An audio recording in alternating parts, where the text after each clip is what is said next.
A ver, por favor, estoy pidiendo silencio. Bueno, nos quedamos ayer en este punto, en el calor de reacción.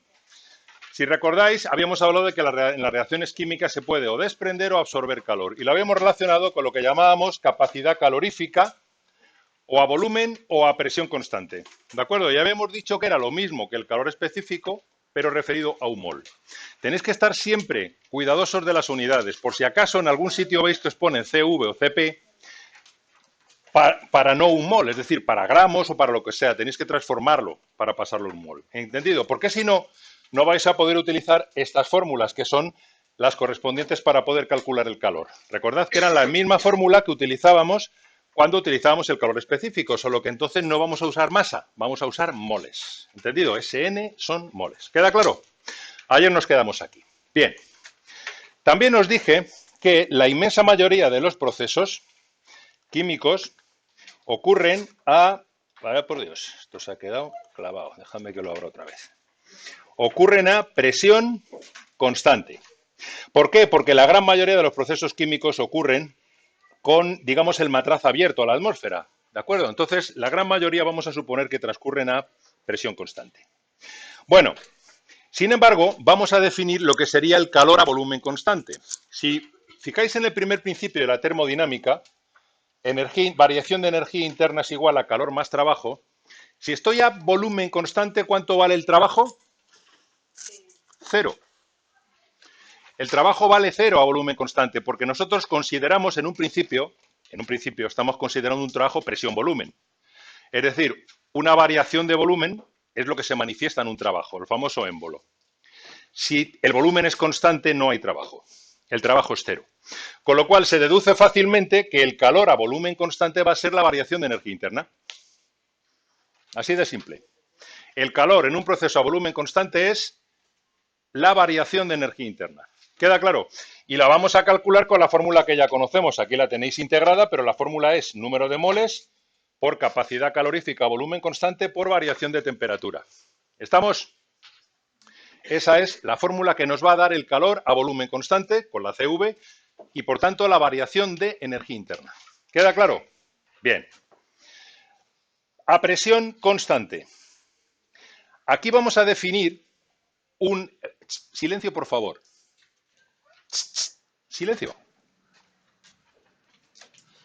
Vamos a definir una nueva magnitud, que también es una función de estado, que es la entalpía. ¿De acuerdo? Es la entalpía. La entalpía se define como la energía interna más el producto P por V. Si trabajamos a presión constante, la variación de entalpía, sustituimos aquí presión por la variación de volumen, operando un poquito matemáticamente, que es muy sencillo, no me interesa la operación matemática, llegamos a la conclusión de que la variación de entalpía es el calor a presión constante. ¿De acuerdo? Así que a partir de ahora, identificad siempre calor a volumen constante, variación de energía interna. Calor a presión constante, variación de entalpía. ¿Queda claro? Repito otra vez, como la gran mayoría de los procesos químicos los vamos a considerar a presión constante, por eso el calor de reacción casi siempre va a ser la variación de entalpía. ¿Entendido? H, incremento de H, variación de entalpía. ¿De acuerdo? Ese va a ser el calor de nuestra reacción a partir de ahora. Así que vamos a ver cómo calculamos los incrementos de entalpía. Aquí hay varias maneras. Bueno, antes que eso, vamos a definir los dos tipos de procesos que hay en función de la variación de entalpía. El proceso exotérmico es aquel en el cual se desprende energía. Vosotros lo notáis caliente aquello. ¿De acuerdo? Un matraz donde está ocurriendo una reacción exotérmica está caliente. Lo tocáis y está caliente, porque se está desprendiendo calor. ¿De acuerdo? En un diagrama de entalpía, y esto vais a ver muchos, ¿cómo se manifiesta eso? Los reactivos y los productos, estado 1, estado 2, donde los reactivos están a mayor energía que los productos. Por eso, si pasamos de reactivos a productos, se desprende. ¿Entendéis?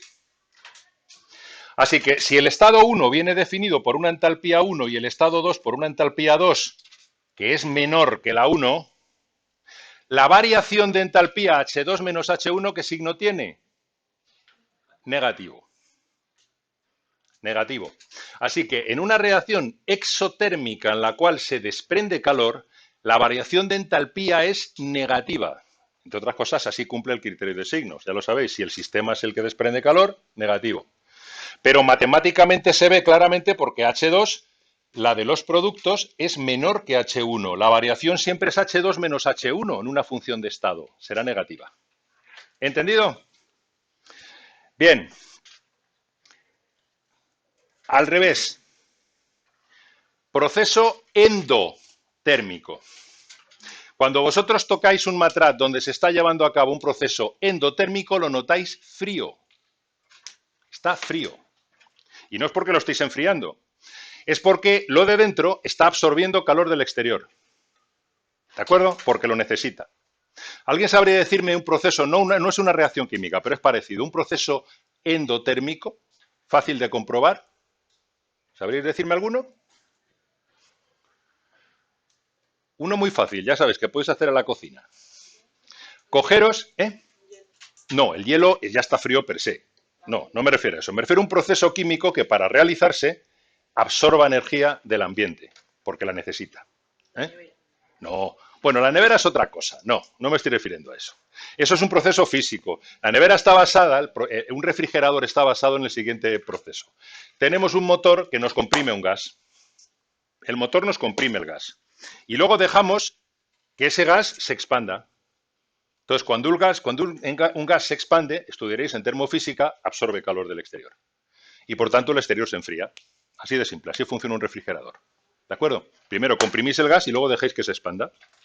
Y esos son ciclos, compresión, expansión. Cada vez que se expande, absorbe calor. ¿Entendido? Así es como funciona, pero eso no es esto. Un proceso químico que absorbe calor, por ejemplo, es la disolución del cloruro sódico. Ya sabéis que a mí me encanta sal en agua, lo he dicho ya muchas veces, ¿no? Este experimento lo podéis hacer en casa también. Cogéis un vaso de agua, un termómetro si tenéis, y lo metéis dentro del vaso de agua. Y vais añadiendo sal y la vais disolviendo. Y ya veréis cómo la temperatura baja un poquito. ¿De acuerdo?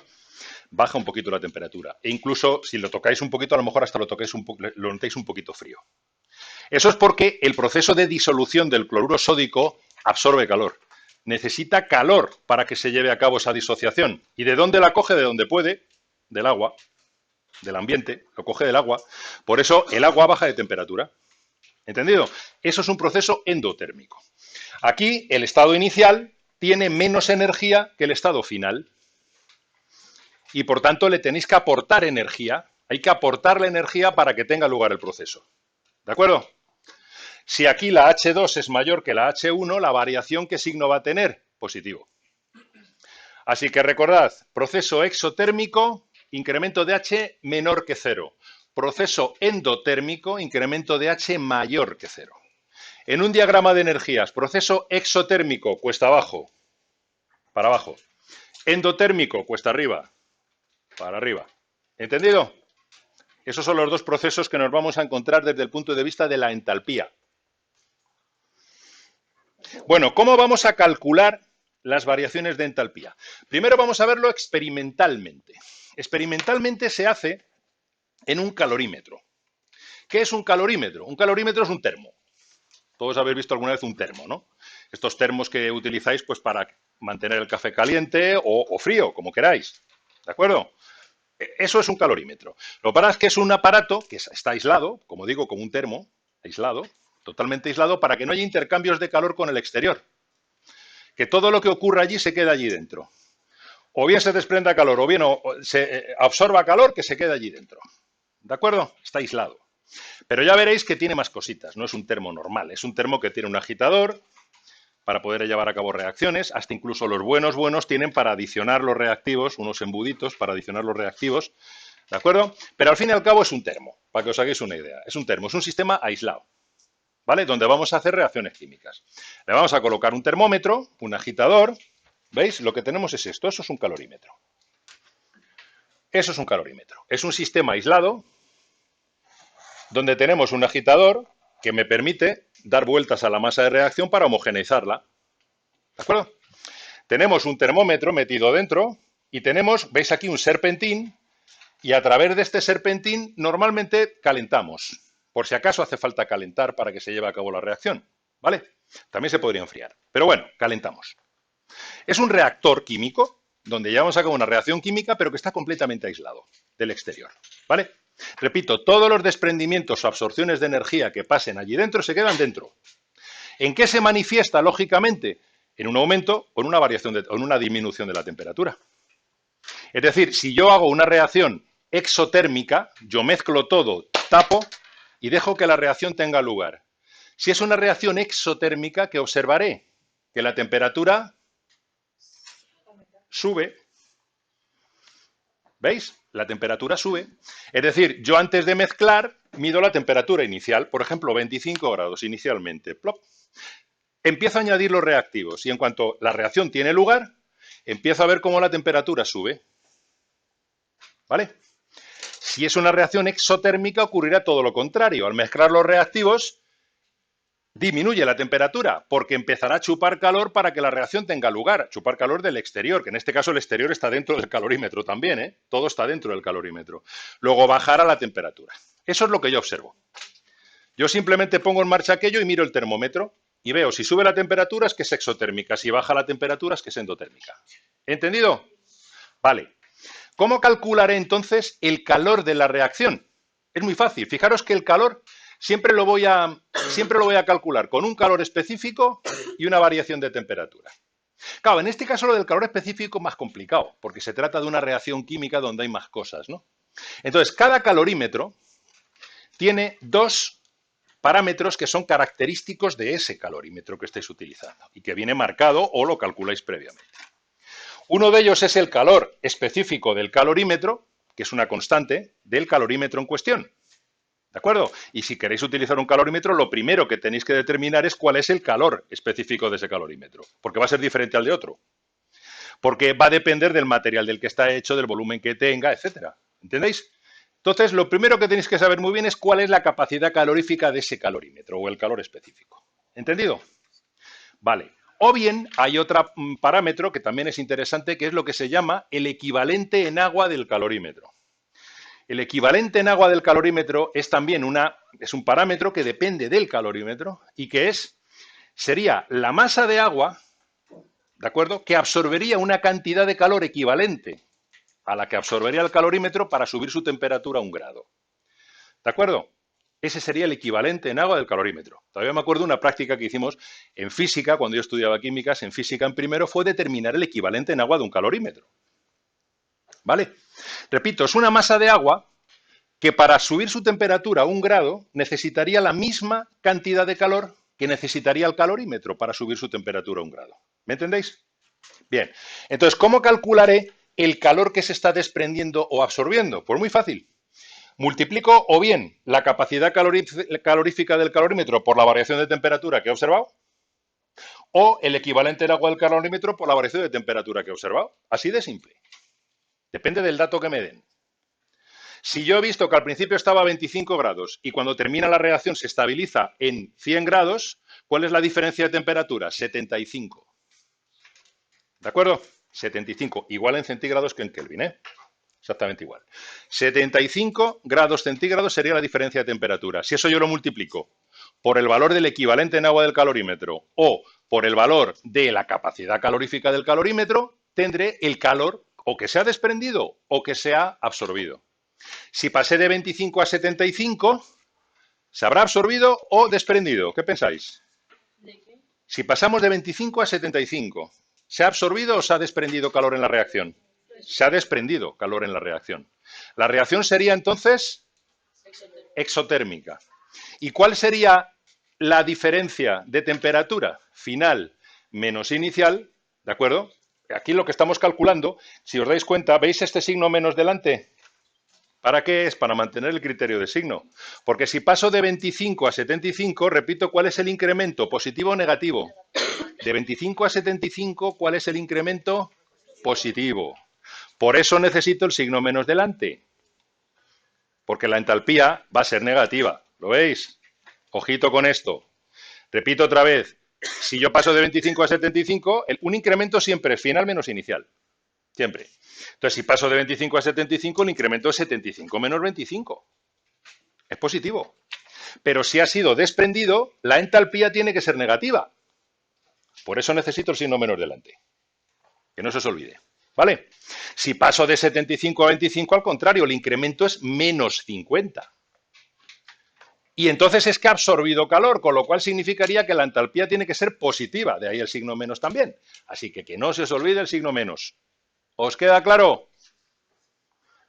¿Os ha quedado claro cómo lo medimos experimentalmente? Es muy fácil. Si tenemos ya determinado cuál es el equivalente en agua del calorímetro o el calor específico del calorímetro o la capacidad calorífica del calorímetro, es facilísimo. No tengo más que multiplicar eso por la variación de temperatura que observo experimentalmente y ya tengo el calor de mi reacción. Claro, ahí deberíais tener en cuenta también qué cantidad de sustancia habéis puesto, porque ya sabemos, lo vimos el otro día, que la entalpía es una magnitud extensiva, es decir, depende de la cantidad de sustancia. Si ponéis un mol, no va a ser lo mismo que si ponéis 2 moles de sustancia. Se va a desprender el doble de energía si ponéis 2 moles. ¿Entendéis? Entonces, cuando ponéis la reacción, tenéis que aseguraros de qué cantidades de sustancia estáis poniendo. Porque ese calor que se os va a desprender va a ser referido a esa cantidad de sustancia. ¿Me entendéis? Y luego tendríais que pasarlo por mol, multiplicar por el factor correspondiente para pasar a un mol. ¿Entendido? Vale. Esta es la manera experimental. Aquí lo tenéis. Lo que llamamos, importante de aquí, lo que llamamos condiciones estándar, este cerito que veis aquí arriba, sobre todo se refiere a la presión, ¿de acuerdo? Sobre todo a la presión. Presión constante de una atmósfera. Habitualmente también se supone que es a una temperatura de 25 grados centígrados, que sería 298 Kelvin. ¿De acuerdo? Ese cerito. A partir de ahora, cuando veáis ese cerito, son las condiciones estándar. ¿Entendido? ¿Vale? Simplemente os lo he puesto para eso, para que lo veáis, porque lo vais a ver mucho. ¿Veis? Aquí tenéis, en una reacción exotérmica, la temperatura del calorímetro aumenta, en una reacción endotérmica, la temperatura del calorímetro disminuye. Y lo que yo mida, ese es el calor de mi reacción, de la reacción que ha tenido lugar allí. Referido a la cantidad de sustancia que sea. ¿Entendido? Vale. Si tenéis alguna duda, preguntad. Segunda manera de entender un calor, en este caso no de reacción, porque esto no es una reacción, es un proceso físico. Cambios de estado. ¿Cómo se llama el calor de cambio de estado? Se suele llamar calor latente de cambio de estado. Y son la entalpía de fusión, la entalpía de vaporización, ¿veis? La entalpía de fusión, vamos hacia arriba primero, ¿vale? Atentos. Vamos hacia arriba primero. Si pasamos de sólido a líquido, ese proceso es la fusión, ¿no? Vale, ahí tenéis que aportar una energía, que es la entalpía de fusión. ¿Entendido? Bien, un experimento también que podéis hacer en casa. Cogeros agua y le ponéis hielo y meted un termómetro. ¿Qué temperatura os marcaría? ¿Y cuál es la del hielo? Punto de fusión del agua, a ver. ¿Cuál? 0 grados centígrados, en teoría 0. Lo más probable es que os marque entre 0 y 4. Entre 0 y 4. Pero el punto de fusión nominal del agua son 0 grados. Entonces, si mezcláis agua y hielo, ya veréis en el laboratorio, por lo menos en mi laboratorio en química farmacéutica, cuando tengamos que hacer una reacción con hielo para enfriar el matraz, os diré, ponedle agua. Y todo el mundo me dice, pero si se va a fundir. Ya, si no le ponéis agua, no está a 0 grados. ¿De acuerdo? Hay que ponerle agua. A 0 grados está una mezcla agua-hielo. ¿Vale? Entonces, ahí metéis un termómetro, imaginaos que os da 0 grados. Os va a dar un pelín más, pero bueno, 0 grados. Y os quedéis esperando a ver qué pasa. Y entonces observaréis que el hielo poco a poco se va fundiendo. Pero la temperatura no cambia. Sigue estando a 0 grados. ¿Hasta cuándo? Hasta que se funde. Ahí no se disuelve. Hay que utilizar las palabras con precisión. Hasta una sal se disuelve, el hielo se funde, porque lo que tenéis es lo mismo que tenéis en líquidos, agua. ¿Vale? hasta que se funde todo el hielo. Hasta ese momento, la temperatura no cambia. Dicho de otra manera, mientras dura el cambio de estado, la temperatura no cambia. Tenemos una temperatura constante de cambio de estado. En el momento en que se funda el último cristalito de hielo, en ese momento empezará a subir la temperatura. ¿Vale? Y si estáis en la cocina de vuestra casa a 25 grados, pues subirá más o menos hasta que se llegue al equilibrio térmico. ¿Vale? Pero repito, hasta que no se funda el último cristalito de hielo, no sube la temperatura. ¿Por qué? Porque tenemos el calor latente de cambio de estado que se está absorbiendo. Los cambios de estado son muy particulares. Requieren calor, requieren energía para que se produzcan. ¿De acuerdo? Por ejemplo, si pasamos de sólido a líquido, requiere calentar. Requiere que desde el ambiente le llegue energía al sólido. Ahora bien, mientras haya sólido, esa energía que le está llegando del ambiente, ¿en qué se está empleando? Se está empleando en el cambio de estado. No se emplea en subir la temperatura. ¿Me entendéis? Mientras haya cambio de estado, la temperatura no cambia, porque se está absorbiendo el calor latente de cambio de estado, pero se está empleando exclusivamente en el cambio de estado. ¿Lo entendéis? Cuando ya termine el cambio de estado, si seguís aportando energía, ese calor, se aprovechará para aumentar la temperatura ya. ¿Lo habéis entendido? Así que quedaos en la cabeza. Repito, mientras haya un cambio de estado, la temperatura es constante para todas las sustancias. Todas, no solamente el agua. ¿Lo habéis entendido? ¿Vale? Por eso, si yo represento la temperatura aquí en este eje, mientras ocurra el cambio de estado, la temperatura no cambia. Constante.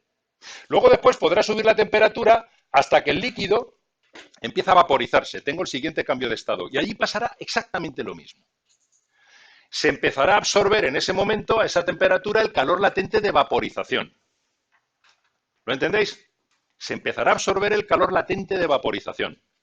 Y hasta que no se evapore la última gota de líquido, la temperatura no subirá. Es decir, si estamos con el agua, ¿cuál es la temperatura de ebullición del agua? A una atmósfera, 100 grados. A una atmósfera, 100 grados. Acordaros lo que os dije el primer día de la paella, ¿os acordáis? A menor presión, la temperatura baja de ebullición, claro. Pero a una atmósfera es 100 grados centígrados, 373 Kelvin. Bueno, pues si tenéis un aparato de destilación, podréis comprobar muy bien cómo mientras haya agua líquida en el matraz destilando, la temperatura está clavada a 100 grados. Clavada, no cambia. En cuanto el agua se acabe y todo pase a estar en estado de vapor, si seguís calentando, claro que se calienta, pero ya lo que se calienta es el vapor. ¿Lo habéis entendido? Todo, mientras haya líquido, todo el calor que yo estoy aportando se emplea exclusivamente en el cambio de estado, no en aumentar la temperatura. ¿Vale? Con lo cual también la temperatura de ebullición es constante. Y a partir de aquí, si sigo aumentando la temperatura, que tengo gas cada vez más caliente. Y aquí ya no tengo límite. Ya puedo subir, el vapor de agua puede estar a 1000 grados si queréis. ¿Me entendéis? Ahí ya no hay límite. Al revés, lo mismo. Si yo parto de un vapor muy caliente y empiezo a enfriar, cuando le llegue la temperatura del cambio de estado, empezará a condensar. Se empezará a hacer líquido, ¿verdad? Mientras haya vapor, la temperatura no va a cambiar.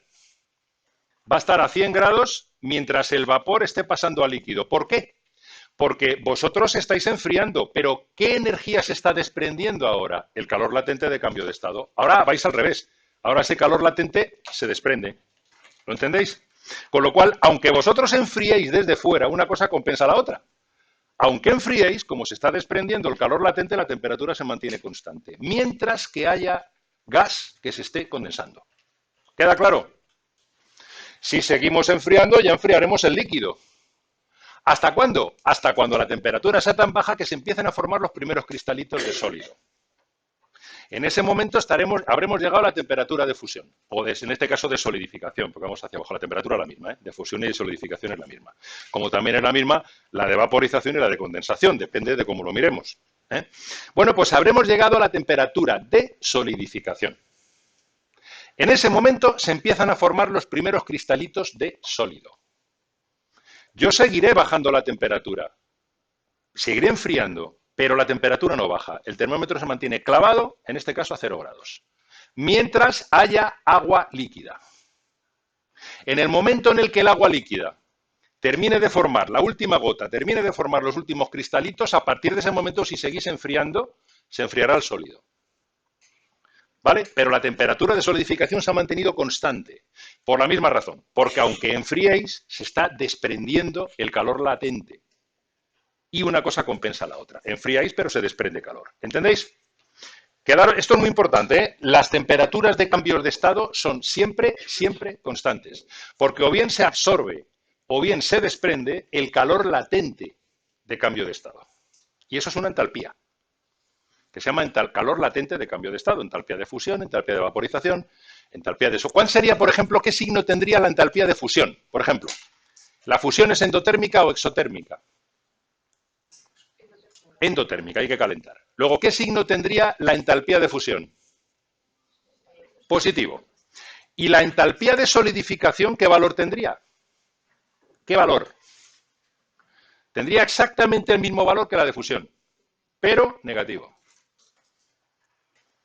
Es el mismo, pero negativo, porque al congelarse, al solidificar, lo que hace es desprenderse, entonces es exotérmica.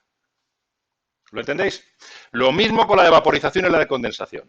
Imaginaos que la entalpía del agua de vaporización del agua son 315 kilojulios. Si es de vaporización, voy hacia arriba, más 315 kilojulios.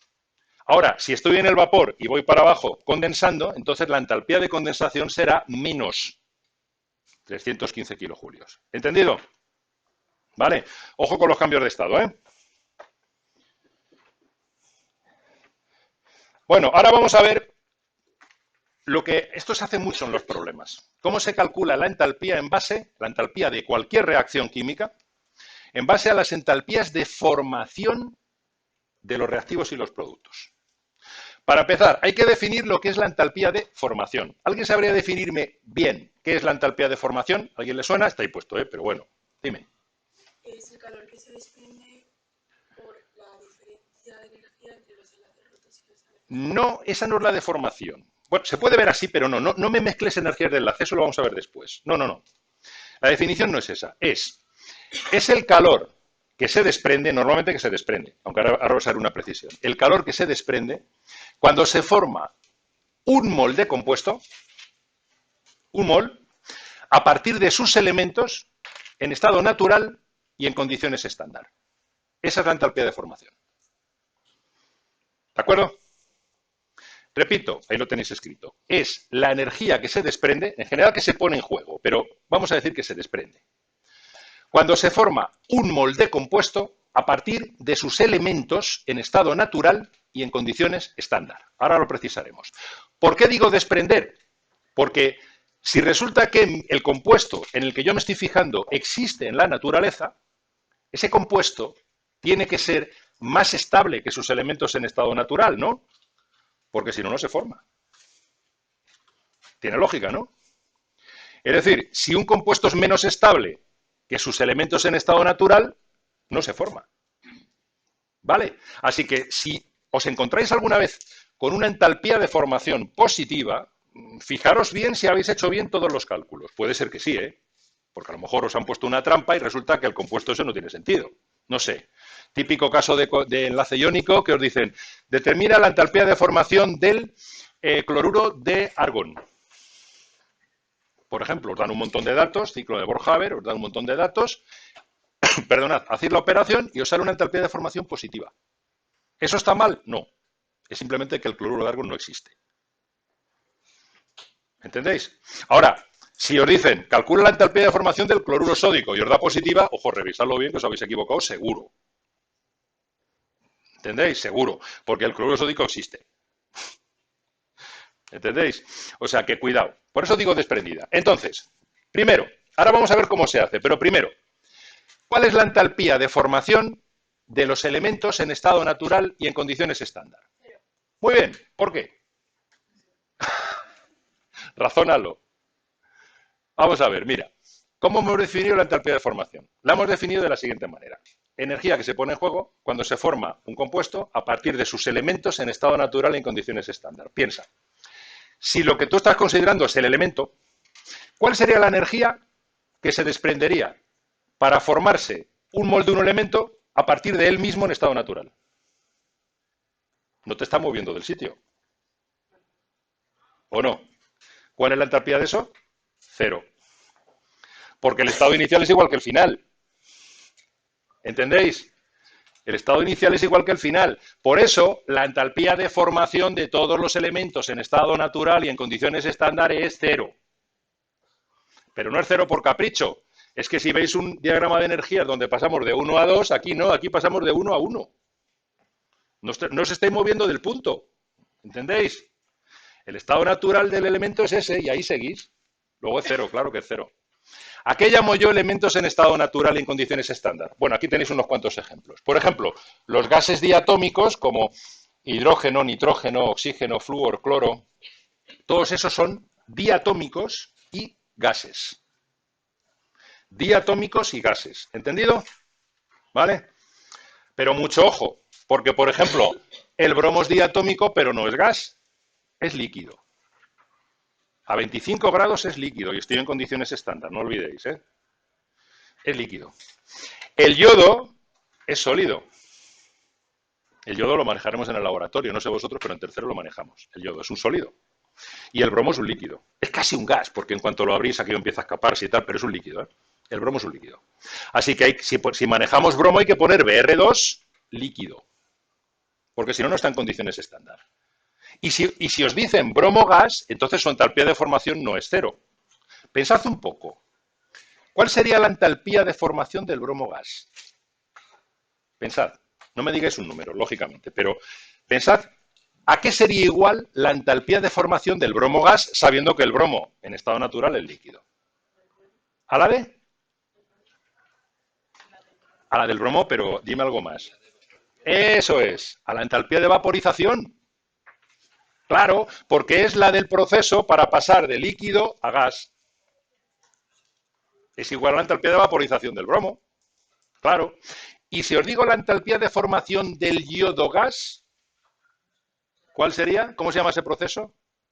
Para pasar de sólido, que es el yodo normal, a gas, sublimación. Claro, entonces sería la entalpía de sublimación. Para pasar del sólido al gas, la entalpía de formación del yodo gas sería igual a la entalpía de sublimación del yodo. ¿Entendido? Vale. ¿Cómo se llama el sentido contrario? Por cierto, para pasar de gas a sólido. ¿Alguien lo sabe? Sublimación inversa. En castellano queda fantástico. ¿Sabéis cuál es la traducción inglesa? Que es horrible, yo a veces la he visto. Deposición. Suena fatal. Pero sí, a veces lo veréis también. Deposición. Es el paso de sólido a gas. ¿De acuerdo? Vale. Bueno, ¿os ha quedado claro lo de los elementos en estado natural? Mucho ojo. Esto es importante, ¿eh? Mucho ojo. Los metales, lógicamente, no hay más que ponerlos. Pero ojo con el mercurio, por ejemplo. Que el mercurio en estado natural es líquido.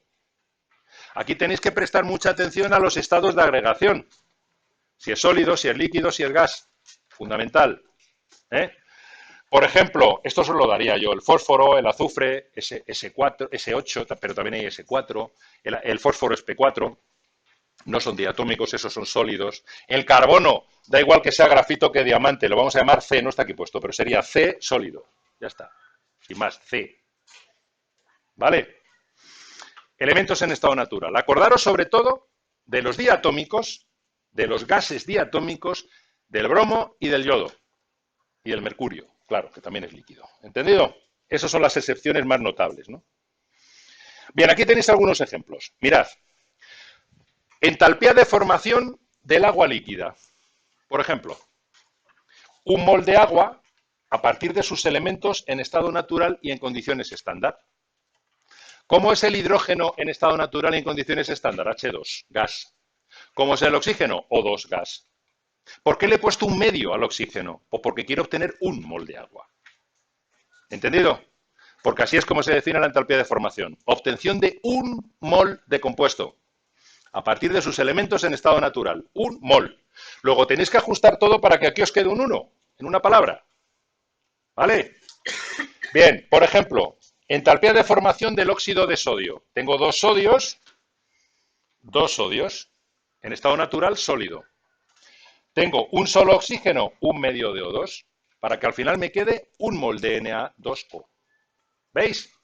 Estas son típicas entalpías de formación. Al2O3, tengo 2 aluminios, 3 oxígenos. 2 aluminios, 3 medios de O2, porque tengo que poner el oxígeno como O2. Un mol de compuesto a partir de sus elementos en estado natural y en condiciones estándar. Bueno, o la tienes que averiguar, depende del problema.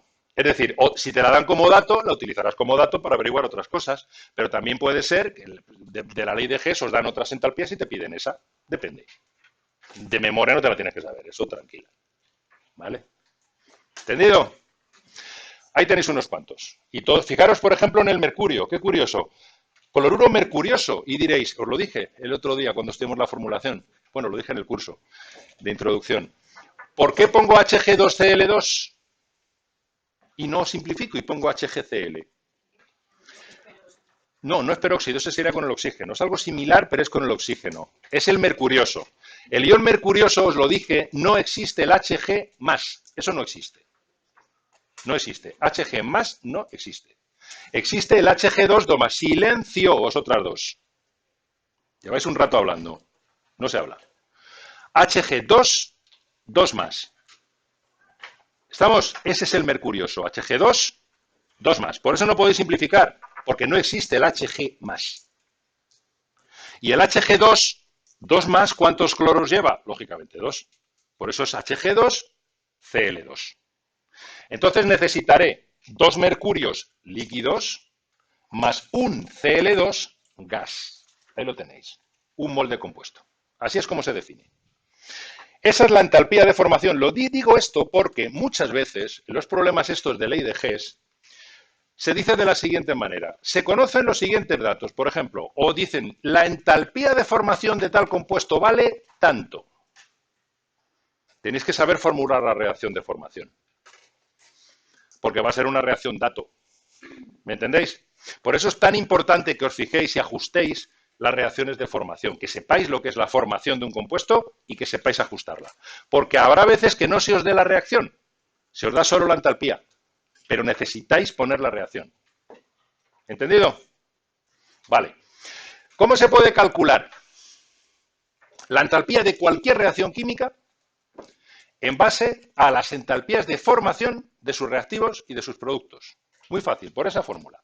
Aquí lo tenéis. Si tenemos una reacción que sea A moles de A más B moles de B, o sea, la estequiometría, ¿de acuerdo? Para dar D, E y F. Aquí tengo una entalpía de reacción que podrá ser positiva o negativa, dependiendo de si es exotérmica o endotérmica. ¿Entendido? ¿Cómo la calcularé? Si a mí me dan como dato las entalpías de formación de A, de B, de C, de D, de E y de F, es fácil. Porque lo que haré será sumar todas las entalpías de los productos, siempre derecha menos izquierda, acordaros. Sumo todas las entalpías de formación de los productos, multiplicadas cada una de ellas por su coeficiente, y le resto todas las entalpías de formación de los reactivos, multiplicadas cada una de ellas por su coeficiente. ¿Vale? Esta sería la ecuación general, sumatorio de tal.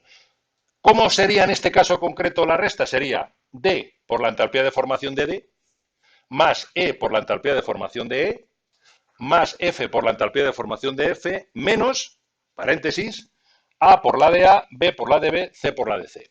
Ojo con los signos, porque la mayoría van a ser negativas. No os confundáis con menos menos. Consejo, poned los signos al final tal cual están puestos y poned paréntesis para no liaros. Si estas son negativas, serán negativas. Luego tendréis que cambiarlas porque aquí tengo signo menos. ¿Vale? Pero no empecéis a pensar previamente en negativa, pero como le cambio el signo la pongo positiva, porque eso es garantía de que os vais a liar. ¿De acuerdo? Así que trabajad sistemáticamente y despacito, y así no os liaréis.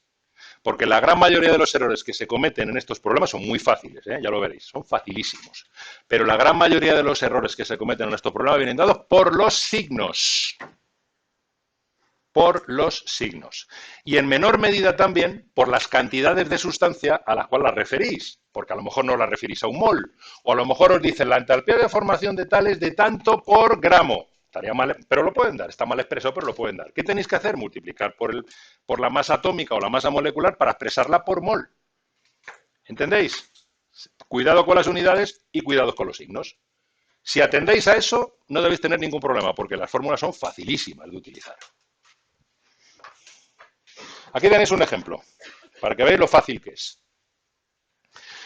Calcular la entalpía de combustión del acetileno. Ya os hablé del acetileno un día. ¿Qué significa el prefijo acet? 2 carbonos. Acetileno es el alcano de 2 carbonos, pero no es el etano. Es el etino. Triple enlace. Etino. C2H2. Ese es el acetileno, o etino. ¿De acuerdo? Este es un nombre vulgar que tenéis que conocer.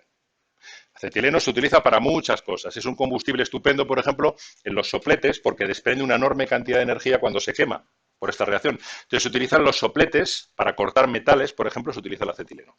Las botellas que veis allí son de acetileno y oxígeno. Se mezcla, hacéis saltar una chispa y os sale una llama de una energía extraordinaria. Por eso se utiliza para cortar metales. Bueno, pues esta es la reacción de formación de acetileno, de combustión de acetileno es esa. Lo primero de todo que tenéis que hacer, ajustarla si no está ajustada. Porque si no, no sabéis los coeficientes estequiométricos. Así que si no está ajustada, lo primero, ajustarla. Y ya sabéis cómo se ajusta una combustión. Primero los carbonos. Olvidaros de los números, lo veremos después. ¿De acuerdo? Diríais, ¿cuántos carbonos tengo aquí? 2, ¿verdad? Pondría 2 de CO2. ¿Cuántos hidrógenos tengo aquí? 2, pondría 1 de agua. Luego ajusto los oxígenos y me quedaría 5 medios. Bueno, si no quiero manejar fraccionarios, lo multiplico todo por 2. Pero no hace falta multiplicar por 2. Si queréis trabajar con fraccionarios, podéis trabajar perfectamente. ¿De acuerdo? Entonces, me dan las entalpías de formación del CO2. Me da la entalpía de formación del etino. Me da la entalpía de formación del agua líquida. Que, por cierto, no será la misma que la del agua gas. La entalpía de formación del agua gas, ¿de acuerdo? Hay que tener en cuenta que del agua es otra diferente de la líquida, claro. Habrá que sumarle la vaporización del agua, ¿vale? Pero bueno, eso es otra cosa. ¿Por qué no me dan la del O2? Porque es natural y por tanto es 0. ¿No la echéis de menos? No la echéis de menos. Yo aquí os la he puesto en el cálculo, os la he puesto más 5 por 0, pero no la echéis de menos, porque esa no os la van a dar como dato, tenéis que saber que es 0. ¿Entendido?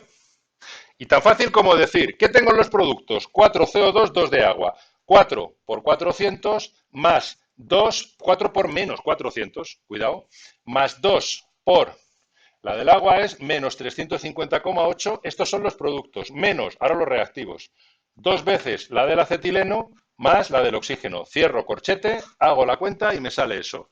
¿Reacción exotérmica o endotérmica? Exotérmica, menos mal, porque ya os digo que se desprende una cantidad de energía enorme. Si se hubiera dado positiva, o se os ha olvidado poner el signo o habéis hecho el cálculo mal. Las combustiones normalmente son exotérmicas. Cualquier cosa que quemáis desprende calor, ¿verdad? Por eso, quedaros con eso. ¿Lo habéis entendido? ¿Veis qué fácil es hacer el cálculo? Únicamente cuidado con el ajuste de la reacción, los coeficientes estequiométricos. Vale, y ahora sí que vamos a lo que decías tú antes. ¿Cómo calcularlo en base a las energías de enlace? Que es otro método diferente. Este es menos preciso. Es menos preciso y un poquito más lioso. Pero a veces se utiliza. También, en los problemas a veces se utiliza. Repito, a partir de las energías de enlace. ¿Qué es una energía de enlace? Una energía de enlace, esto lo estudiaréis también en químico-física, es la energía que se desprende cuando se forma un enlace. O, dicho de otra manera, la energía que hay que comunicar para romper ese enlace. ¿De acuerdo? Si yo lo veo de la primera manera, tendría un signo negativo. Si lo veo de la segunda manera, tendría un signo positivo, pero la energía en el fondo es la misma. ¿De acuerdo? Solo que en un caso es la de disociación y en el otro caso es la de formación del enlace. ¿Os queda claro? ¿Vale? Entonces, ¿cómo se hace la entalpía de cualquier reacción en base a las entalpías de enlace? Veréis, ahora vais a ver un ejemplo, porque esto os cuesta un poquito más. Hay que sumar la suma de todas las entalpías de todos los enlaces que se rompen y restarle la suma de todas las entalpías de enlace de los que se forman. Es lógico si lo pensáis. ¿Una reacción química en qué consiste? Hay enlaces que se rompen y enlaces que se forman. Esto es como hacer una tortilla, como siempre digo, hay que romper los huevos para hacer una tortilla, ¿no? Pues hay que romper los enlaces para hacer una reacción química, porque si no, no hay enlaces nuevos. Entonces, hay enlaces que se rompen y que por tanto requieren energía para romperse. Y otros enlaces que se forman y que van a desprender energía cuando se forman. Consecuencia de ese balance es de donde nos va a salir la energía de la reacción, la entalpía de la reacción. Así que sumamos todos los que se rompen, que esa son todas positivas. Eso me va a quedar positivo. Y le resto todas las que se desprenden. ¿Entendido? Y de ese balance, como digo, saldrá. Ejemplo, la misma reacción de antes. Fijaros cómo se haría ahora.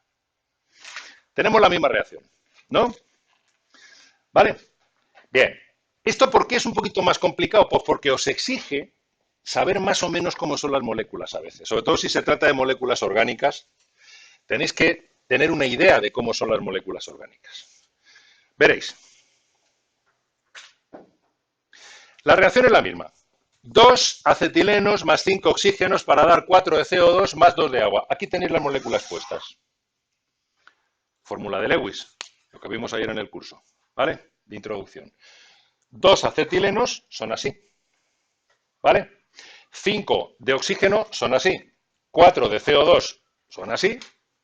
Y 2 de agua así. ¿Vale? Bien, vamos a ver.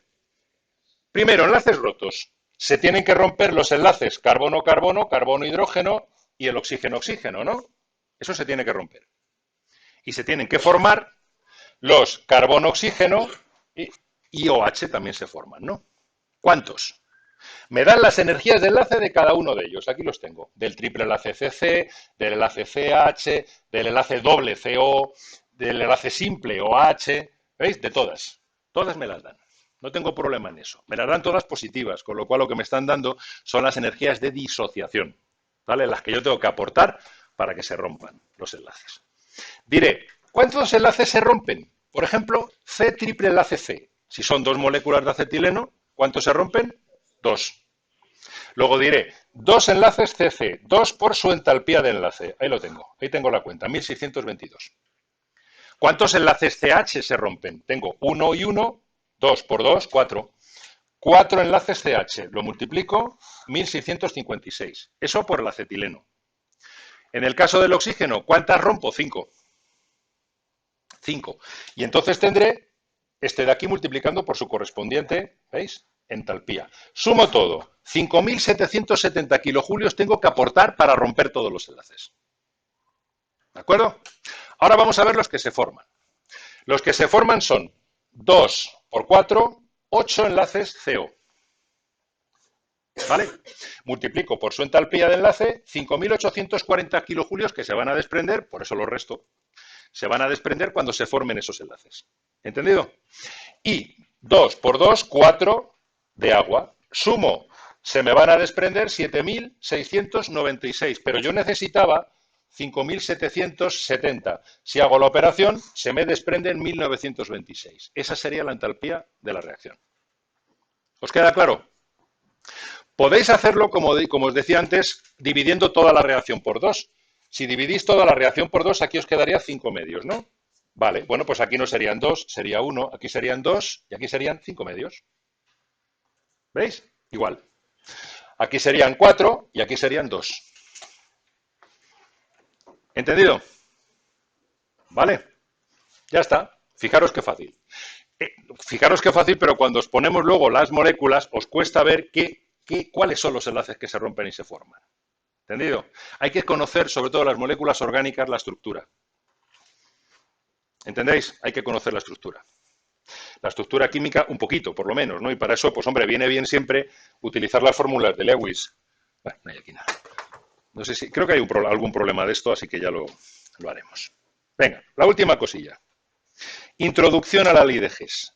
La mayoría de los problemas o son de entalpía de formación, aunque hay alguno y algún ejemplo de entalpía de enlace, o de ley de Hess. La ley de Hess, ya lo veréis, los que habéis dado química en segundo de bachillerato, pero lo que pasa es que termodinámica ya no lo dais, ya se dan primero. O sea, esto no he dicho nada entonces.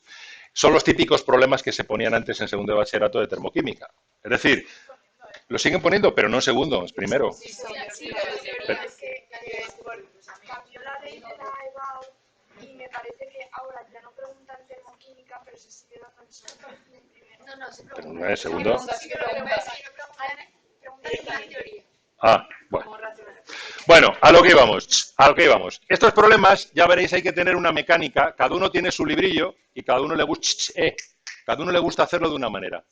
Yo os aconsejo, ya veréis cómo lo hago yo, os aconsejo que seáis sobre todo sistemáticos y cuidadosos. Son problemas muy fáciles, pero hay que ser sistemático y cuidadoso. ¿Cuidadoso con qué? Con los coeficientes estequiométricos, porque habrá veces que hay que multiplicar reacciones por unos números. Hay veces que hay que darles la vuelta y, por tanto, cambian los signos de todo, ¿de acuerdo? Hay que tener cuidado con los signos de las entalpías. Si una reacción la multiplico por un número, yo tengo que multiplicar la entalpía por ese número, porque es como si digo, en vez de hacerlo con un mol, lo hago con 2. ¿Entendéis?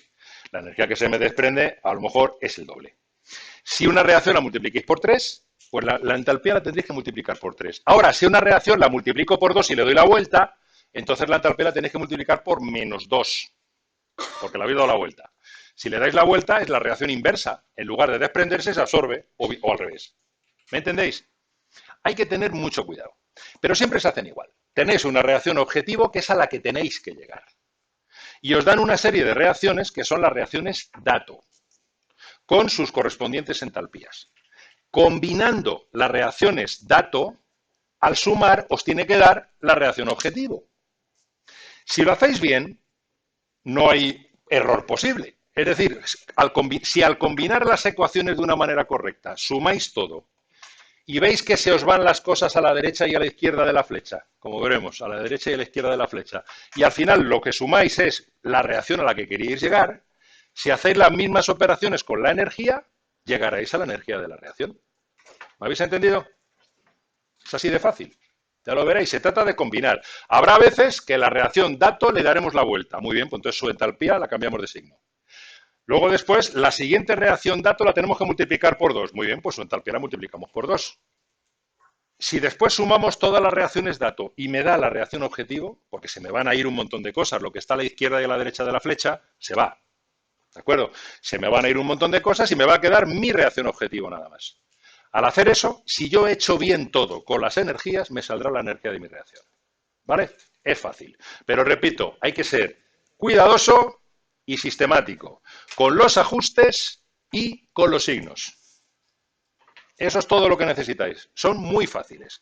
Ya veréis, yo lo que hago siempre, el consejo que yo os doy es, ya os digo que aquí cada uno lo hace de una manera, pero yo lo que os digo siempre es, a ver, por ejemplo, el CO2 en la reacción objetivo, ¿dónde está? ¿A la izquierda o a la derecha de la flecha? Me decís, por ejemplo, cualquiera, pues está a la derecha de la flecha. Vale, en la reacción dato, ¿dónde está? Pues está a la izquierda y multiplicado por 2. Bueno, pues entonces tendré que dar la vuelta a la reacción y dividir por 2. ¿Me entendéis? Vais haciendo eso con cada reactivo y con cada producto.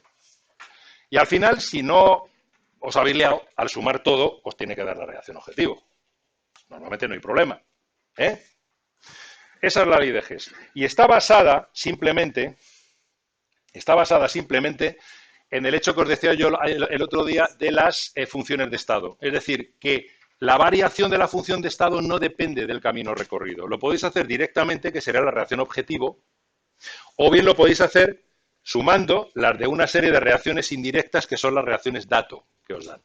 Lo que pasa es que cuando digo sumar, es una suma algebraica. En realidad, en algunos casos habrá que restar. Claro, por eso hay que dar la vuelta a las reacciones. ¿Entendéis? Cuando hacéis la suma total, lo que estáis haciendo es el camino indirecto.